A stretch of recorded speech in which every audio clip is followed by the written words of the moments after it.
नौशर फिरोज मामा के खबर ॾींदा हलूं। डिस्ट्रिक्ट रिपोर्टर मोहम्मद हसन सूमरे जी रिपोर्ट मुताबिक़ पुलिस चेकिंग दौरान मुबैना जाली नोटन जो कारोबार कंदड़नि खे गिरफ़्तार करे वरितो। जाली नोटन के कारोबार में 2 औरतुनि समेत 6 ॼणा गिरफ़्तार किया विया।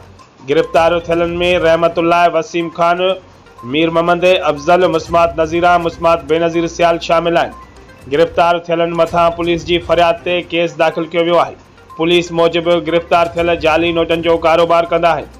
चेकिंग दौरान ॼाणायल जवाबदारनि वटां 5 लख जा जाली नोट हथ आया आहिनि।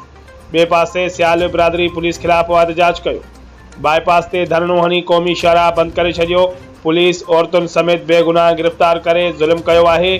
उन्हनि चयो त मीर मोहम्मद सब्ज़ी मंडीअ में कमु कंदो आहे। मंडीअ मां 6 लख खणी घर तरफ़ वञी रहियो हो त पुलिस चेकिंग बहाने रक़म फुर कई। पुलिस कूड़ो केस दाख़िल कयो आहे।